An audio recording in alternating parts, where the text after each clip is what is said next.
Novel کیسر و کسرہ، پہلی دو اقساط کا خلاصہ۔ یہ کہانی عاصم نامی ایک عرب لڑکے کی سرگزشت ہے جس کا تعلق قبیلہ اوس سے ہے۔ قبیلہ اوس اور قبیلہ خزرج آپس میں جانی دشمن ہیں۔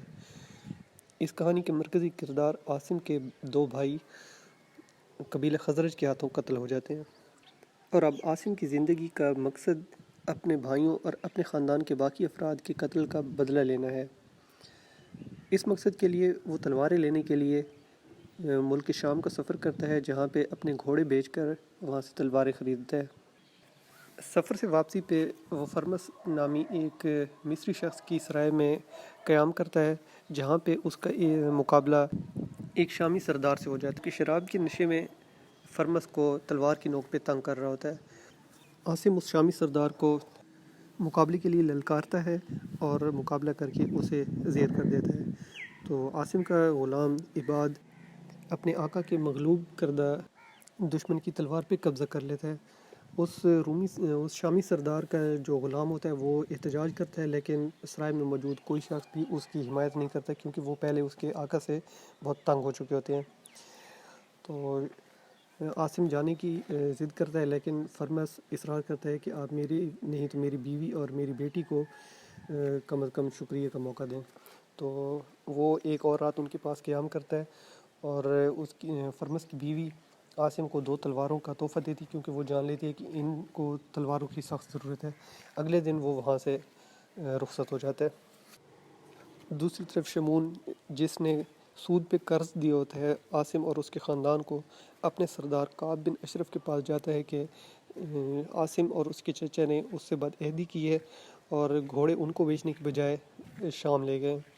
یہ سن کر عاصم کا چچا حبیرہ بگڑ جاتا ہے اور کعب بن اشرف سے مخاطب ہو کے کہتا ہے کہ میں نے اس شخص کے قرض سے 3 گنا زیادہ سود کے طور پہ ادا کر چکا ہوں، اور یہ کہتا ہے کہ اگر میں اپنے تمام گھوڑے اسے دے دوں تبھی صرف سود کی رقم ہی ادا ہوگی، جبکہ میں چاہتا تھا کہ اس کا تمام قرض ہی اتار دیا جائے۔ تو اس نیت سے میں نے اپنے بھتیجے عاصم کو شام بھیجا ہے تاکہ وہاں سے زیادہ قیمت پہ گھوڑے بیچے جا سکیں اور واپس آ کر اس کا تمام قرض اتار دیا جائے۔ یہ سن کر کعب بن اشرف کہتے ہیں کہ اگر تمہیں لگتا تھا کہ شمون تمہارے گھوڑوں کی کم قیمت لگاتا ہے تو تم وہی گھوڑے یہاں پہ کسی اور کے ہاتھ فروخت کر دیتے۔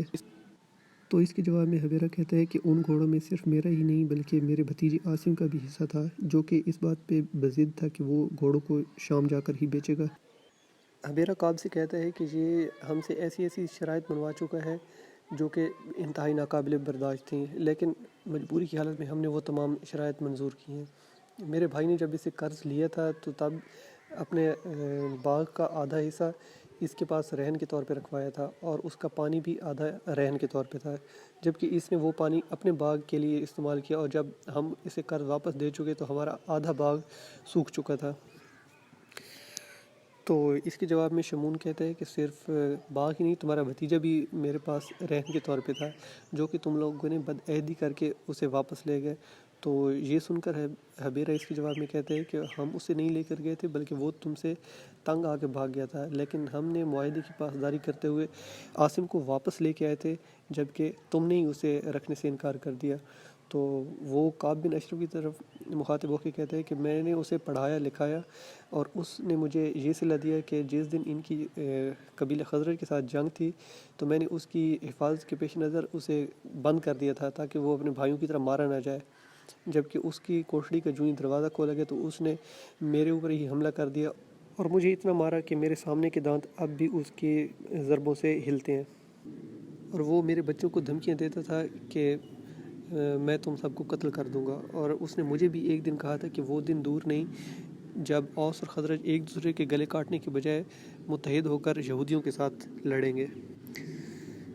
پھر کعب بن اشرف سے ان دونوں کا تصفیہ ہو جاتا ہے اور حبیرہ وہاں سے چلا جاتا ہے۔ حبیرہ کے جانے کے بعد وہ شمون سے مخاطب ہو کے کہتا ہے کہ عاصم جیسے لڑکے کو جو کہ یہودیوں کے خلاف پہلے ہی بغض رکھتا ہے اس کو تم نے پڑھایا لکھایا، اور پھر جب اس کی موت کا وقت آیا جنگ میں جانے کا تو تم نے اسے کوٹڑی میں بند کر دیا۔ بہتر یہی تھا کہ وہ جنگ میں اپنے بھائیوں کی طرح مارا جاتا۔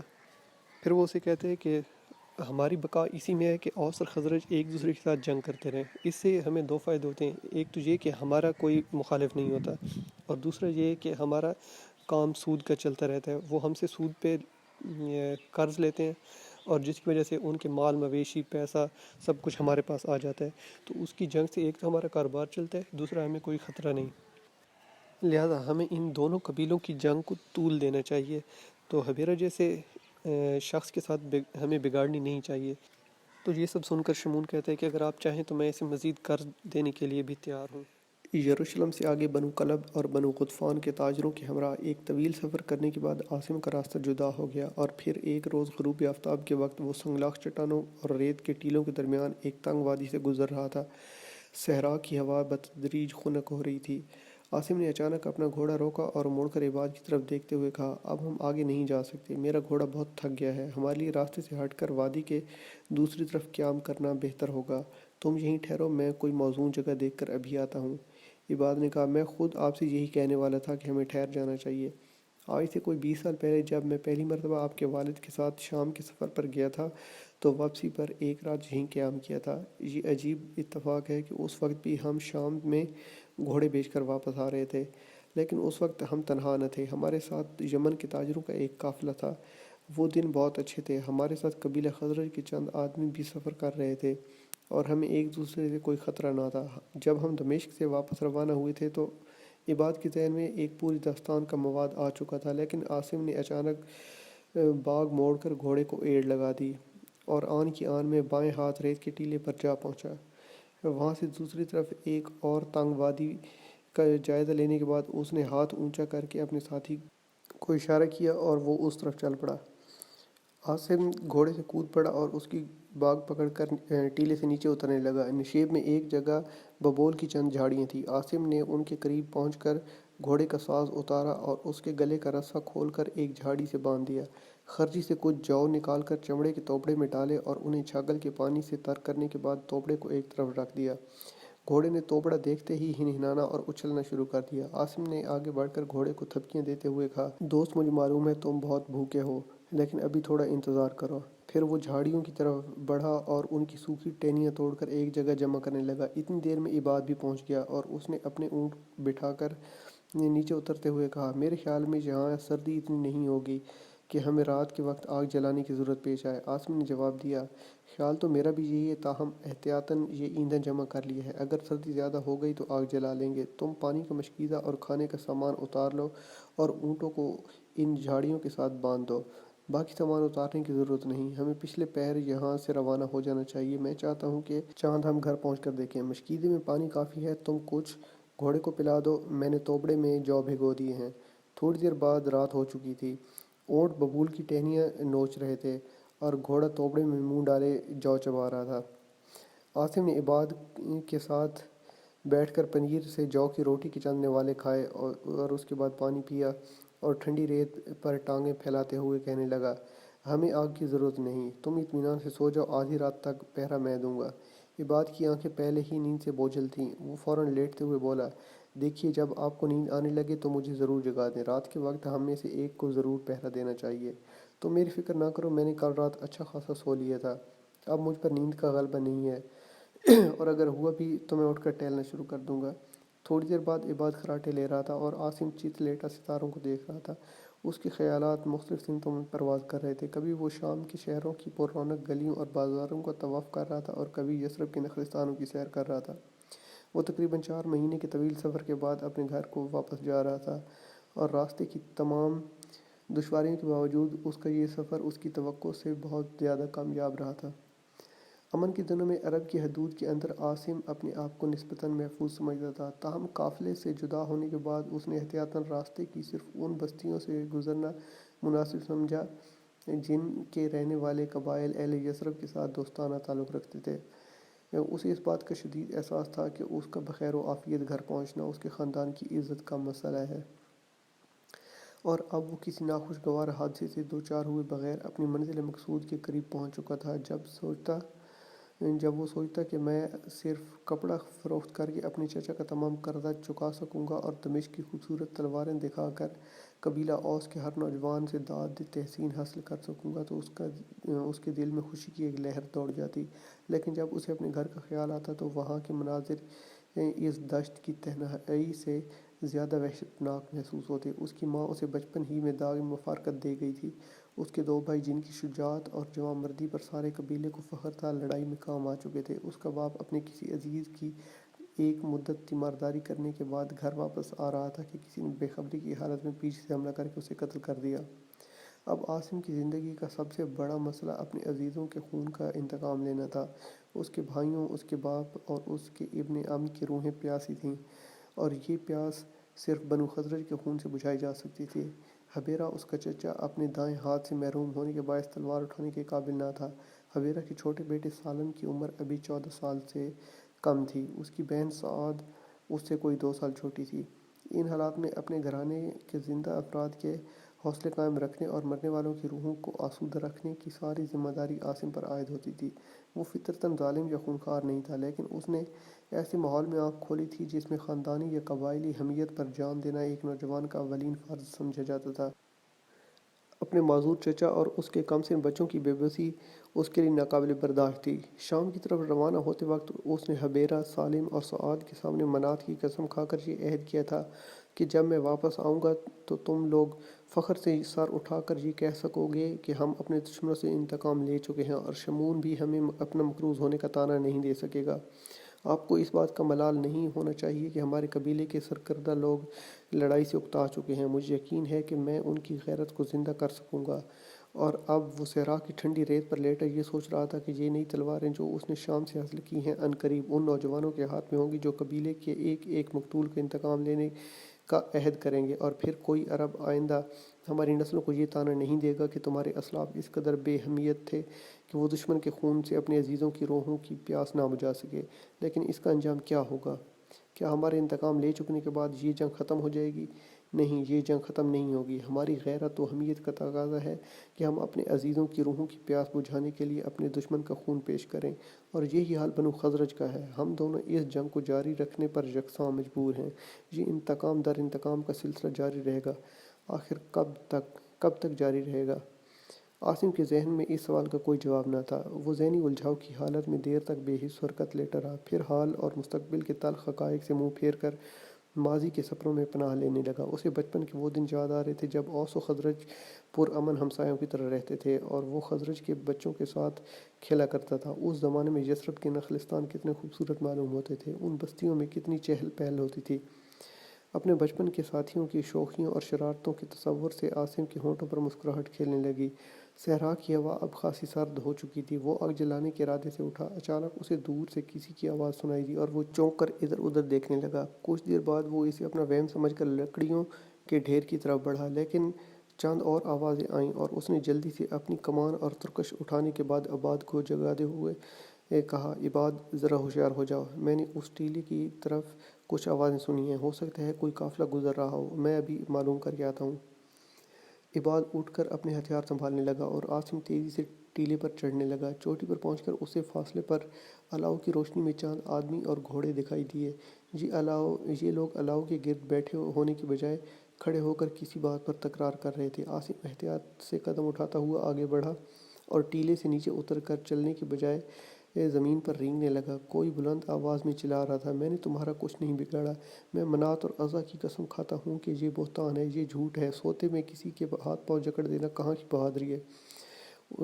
اس کے بعد دوسرے کی آواز سنائی دی، تم جھوٹے ہو اور تمہارے منات اور عزا بھی جھوٹے ہیں، میں تمہارے خدا کی قسم کھاتا ہوں، موسیٰ کے خدا کی قسم۔ ٹھہرو، میری بات تو سنو، میں بے گناہ ہوں، میں نے اسے ایک غلام کے ساتھ شرمناک حالت میں دیکھا تھا، اس لیے اس نے مجھ پر الزام لگا دیا ہے۔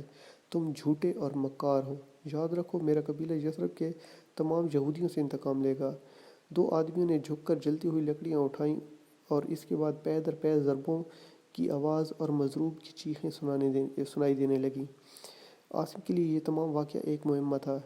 ان لوگوں کی باتوں سے وہ صرف اتنا سمجھ سکا کہ جس شخص کو زد و کوب کیا جا رہا ہے وہ جکڑا ہوا ہے اور زد و کوب کرنے والے یہودی ہیں۔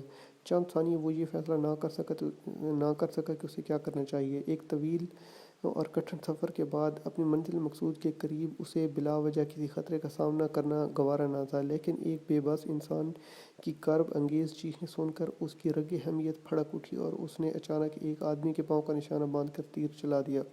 زخمی ہونے والے نے ہائے کہہ کر لکڑی پھینک دی اور عاصم نے کمان میں دوسرا تیر چڑھاتے ہوئے بلند آواز میں کہا، بزدلو، خبردار، تم ہماری زد میں ہو اور اب ہمارے تیروں کا نشانہ تمہارے دل ہوں گے۔ فضا میں ایک ثانیے کے لیے سناٹا چھا گیا، پھر ایک آدمی بھاگا اور اچھل کر اپنے گھوڑے کی پیٹھ پر بیٹھتے ہوئے چلایا، بدو آ گئے، بھاگو یہاں سے۔ آن کی آن میں 4 آدمی گھوڑوں پر سوار ہو کر رات کی تاریکی میں غائب ہو گئے اور عاصم الاؤ کی طرف دوڑا۔ وہاں رسیوں میں جکڑا ہوا ایک آدمی جس کا چہرہ خاک اور خون میں لت پت تھا بے ہوش پڑا تھا، اور بھاگنے والوں کے 5 گھوڑے اور سامان سے لدے ہوئے 2 اونٹ جھاڑیوں سے بندھے ہوئے تھے۔ الاؤ کے قریب ہی پانی کا ایک مشکیزہ اور کھانے کے چند برتن پڑے تھے۔ عاصم نے جلدی سے پانی کا مشکیزہ اٹھا کر زخمی کے منہ پر چھینٹے مارے۔ اس نے کچھ دیر کرانے کے بعد آنکھیں کھولیں اور وحشت ناک آواز میں چلایا، میں بے قصور ہوں، میرے ہاتھ پاؤں کھول دو، مجھے جانے دو۔ عاصم نے اس کا بازو جھنجھوڑتے ہوئے کہا، تمہارے دشمن بھاگ گئے ہیں، اب تمہیں کوئی خطرہ نہیں۔ زخمی نے غور سے عاصم کی طرف دیکھا اور پھر آنکھیں بند کر لیں۔ عاصم نے قریب پڑے ہوئے برتنوں میں سے مٹی کا ایک پیالہ اٹھایا اور پانی سے بھر کر اس کے ہونٹوں سے لگا دیا۔ زخمی نے آنکھیں کھولے بغیر پانی کے چند گھونٹ پیے۔ اس کے سر اور کنپٹیوں سے خون بہہ رہا تھا۔ عاصم نے اس کی قبا پھاڑ کر زخموں پر پٹیاں باندھیں اور پھر اپنا خنجر نکال کر اس کے ہاتھ اور پاؤں کی رسیاں کاٹ دیں۔ اس کے بعد اس نے ایک دھجی پانی سے تر کی اور اس کے چہرے اور پیشانی سے خون صاف کرنے لگا۔ زخمی نے جلدی سے اس کے ہاتھ پکڑ لیے۔ عاصم نے اسے تسلی دیتے ہوئے کہا، گھبراؤ نہیں میرے دوست، میں تمہیں کوئی تکلیف نہیں دوں گا۔ زخمی نے کہا، تم نے مجھے اپنی پناہ میں لے لیا ہے نا؟ ہاں، مجھے افسوس ہے کہ میں بر وقت پہنچ نہ سکا۔ تم کون ہو اور وہ لوگ کون تھے؟ زخمی اس کے سوال کا جواب دینے کی بجائے بولا، تم نے کہا ہے کہ اب مجھے کوئی خطرہ نہیں۔ ہاں، تمہیں مجھ سے کوئی خطرہ نہیں، تمہیں مجھ پر اعتماد کرنا چاہیے۔ عاصم نے بھیگے ہوئے کپڑے سے زخمی کا چہرہ پونچھتے ہوئے کہا، تم نے میرے سوال کا جواب نہیں دیا۔ میں نے پوچھا تم کون ہو؟ زخمی نے آنکھیں کھولیں اور جواب دیا، تم جانتے ہو مجھے کہ میں کون ہوں۔ عاصم نے الاؤ کی روشنی میں غور سے اس کی طرف دیکھا اور اپنے دل میں اضطراب، نفرت اور حقارت کا ایک طوفان محسوس کرتے ہوئے اٹھ کھڑا ہوا۔ یہ عمیر بن عدی تھا، جس کا خاندان اور قبیلہ اس کے خاندان اور قبیلے کے خون کا پیاسا تھا۔ عاصم بے حس و حرکت کھڑا یہ محسوس کر رہا تھا کہ عمیر کے بزرگوں، بھائیوں اور عزیزوں کی روحیں اس کے بزرگوں، بھائیوں اور عزیزوں کی روحوں کا مذاق اڑا رہی ہوں۔ وہ اپنے قبیلے سے بد عہدی کا مرتکب ہو چکا تھا۔ عمیر نے اپنا ہاتھ بڑھا کر اس کے پاؤں پر رکھ دیا اور التجا آمیز لہجے میں بولا، عاصم، تم مجھے پناہ دے چکے ہو۔ اور عاصم اس طرح مضطرب ہو کر پیچھے ہٹا جیسے کوئی زہریلا سانپ اس کے پاؤں پر رینگ رہا ہو۔ عباد نے چند قدم کے فاصلے سے آواز دی، عاصم، عاصم، تم ٹھیک ہو نا؟ میں ٹھیک ہوں، اس نے جواب دیا، تمہیں وہیں رہنا چاہیے تھا۔ عباد نے آگے بڑھ کر پوچھا، کیا ہوا؟ یہ گھوڑے کس کے ہیں؟ یہ نوجوان کون ہے؟ عاصم نے جھک کر اپنی کمان اٹھاتے ہوئے کہا، مجھے نہیں معلوم، آؤ چلیں۔ عمیر نے دردناک لہجے میں کہا، عاصم، تم اگر چاہو تو مجھ سے انتقام لے سکتے ہو۔ میں ان یہودیوں کے بجائے تمہارے ہاتھوں قتل ہونا زیادہ بہتر سمجھتا ہوں۔ عاصم کچھ کہے بغیر وہاں سے چل دیا اور عباد ایک ثانیہ تک وقف کے بعد اس کے پیچھے ہو لیا۔ عمیر اٹھ کر چلایا، عاصم، ٹھہرو، مجھے اپنے ساتھ لے چلو۔ یہاں رات کے وقت بھیڑیے مجھے نہیں چھوڑیں گے، مجھے اپنے ہاتھوں سے قتل کر دو۔ عاصم، عاصم، وہ لڑکھڑاتا ہوا آگے بڑھا لیکن چند قدم چلنے کے بعد منہ کے بل گر پڑا۔ عاصم رک گیا۔ اس نے عباد کی طرف دیکھا اور کہا، عباد، یہ عمیر ہے، عدی کا بیٹا، اور میں اسے ایک مظلوم و بے بس انسان سمجھ کر پناہ دے چکا ہوں۔ اب میں اس پر ہاتھ نہیں اٹھا سکتا، لیکن اس کی مدد کرنا بھی میرے بس کی بات نہیں۔ میں صرف یہ جاننا چاہتا ہوں کہ اسے مارنے والے کون تھے۔ تم جانوروں کو لے آؤ، میں یہاں تمہارا انتظار کرتا ہوں۔ عباد نے کہا، اگر آپ اسے پناہ دے چکے ہیں تو اتنا ضرور یاد رکھیے کہ آپ حبیرہ کے بھتیجے اور سہیل کے بیٹے ہیں۔ تم جاؤ۔ عاصم نے برہم ہو کر کہا، میں چاہتا ہوں کہ فوراً یہاں سے روانہ ہو جائیں، اب مجھے آرام کی ضرورت نہیں۔ عباد چلا گیا اور عاصم واپس آ کر عمیر کے پاس کھڑا ہو گیا۔ عمیر منہ کے بل گرا پڑا تھا۔ عاصم نے قدرے توقف کے بعد اسے آواز دی، عمیر۔ عمیر نے کوئی جواب نہ دیا۔ عاصم جھک کر اس کی نبض ٹٹولنے لگا۔ وہ زندہ تھا۔ عاصم نے اسے اٹھایا اور الاؤ کے قریب لٹا دیا۔ الاؤ میں جلنے والی لکڑیاں انگاروں میں تبدیل ہو رہی تھیں۔ عاصم نے ایک اونٹ کا پالان اتارا اور انگاروں پر رکھ دیا۔ جب آگ کے شعلے بلند ہونے لگے تو عمیر کی طرف متوجہ ہوا۔ عمیر نے کراتے ہوئے آنکھیں کھولیں اور ادھر ادھر دیکھنے کے بعد اپنی نظریں عاصم کے چہرے پر گاڑ دیں اور نحیف آواز میں کہنے لگا، مجھے معلوم تھا تم مجھے اس بیچارگی کی حالت میں چھوڑ کر نہیں جاؤ گے۔ تمہیں یاد ہے ایک دفعہ تم نے شمعون کے سامنے کہا تھا کہ وہ دن دور نہیں جب بنو اوس اور بنو خزرج متحد ہو کر یہودیوں کے خلاف لڑیں گے۔ مجھے یقین ہے کہ وہ دن اب واقعی دور نہیں۔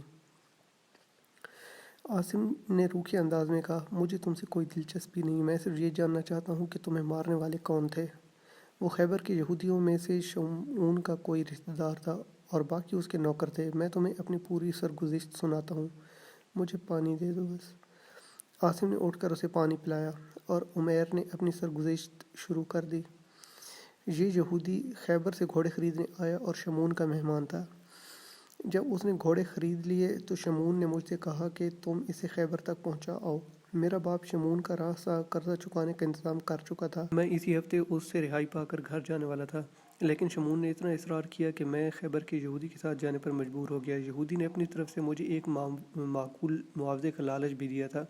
یہ فیصلہ رات کے وقت ہوا تھا اور میں چاہتا تھا کہ روانگی سے پہلے اپنے گھر ہو آؤں، لیکن ہمارا قافلہ رات کے پچھلے پہر ہی روانہ ہو گیا اور مجھے اپنے گھر والوں کو یہ بتانے کا موقع تک نہ ملا کہ میں خیبر جا رہا ہوں۔ یہ جگہ ہماری دوسری منزل تھی۔ ہم یہاں غروب آفتاب کے بعد پہنچے۔ کھانا کھانے کے بعد یہودی نے مجھ سے کہا کہ تم سو جاؤ، پہلے میرے پہرہ دار پہرہ دیں گے، اس کے بعد تمہیں جگا دیا جائے گا۔ میں الاؤ کے پاس سو گیا۔ کچھ دیر بعد مجھے کسی نے پاؤں کی ٹھوکر سے جگایا۔ میں نے آنکھیں کھولی تو میرے ہاتھ پاؤں جکڑے ہوئے تھے اور یہودی اور اس کے نوکر میرے چاروں طرف کھڑے تھے۔ یہودی نے مجھے گالیاں دیں اور اس کے نوکر مجھ پر ٹوٹ پڑے۔ عاصم نے پوچھا، خیبر کے یہودی کو تم سے کیا دشمنی ہے؟ عمیر نے جواب دیا، اس سے مجھ سے کوئی دشمنی نہ تھی، لیکن شمعون مجھے بہانے سے گھر سے دور بھیج کر قتل کروانا چاہتا تھا اور مجھے روانہ ہوتے وقت یہ بات معلوم نہ تھی۔ میں آپ کو پورا واقعہ سناتا ہوں۔ شمعون نے اپنی بیوی کی موت کے بعد خیبر کی ایک لڑکی سے شادی کر لی تھی۔ اس بدکماش لڑکی نے شمعون کے غلام سے ناجائز تعلقات پیدا کر لیے۔ ایک رات میں نے انہیں مکان سے باہر باغ میں پکڑ لیا۔ وہ میرے پاؤں پر گر گیا۔ مجھے اس عورت سے زیادہ غلام کی بے کسی پر رحم آ گیا اور میں نے ان سے وعدہ کیا کہ اگر آئندہ تم لوگوں نے کوئی شرمناک حرکت نہ کی تو میں تمہارا راز افشا نہیں کروں گا۔ اس کے بعد چند دن خیریت سے گزر گئے، لیکن پھر شمعون کی بیوی مجھ پر ڈورے ڈالنے لگی۔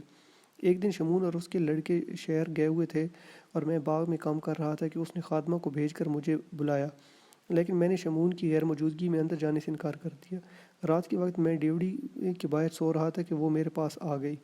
پاس ہی دو نوکر سو رہے تھے۔ میں بے عزتی کے خوف سے بھاگا اور سیدھا گھر چلا گیا۔ میں نے اپنے باپ سے کہا کہ میں اب شمعون کے گھر نہیں رہنا چاہتا، اس لیے آپ بلا تاخیر اس کا قرضہ چکا دیں۔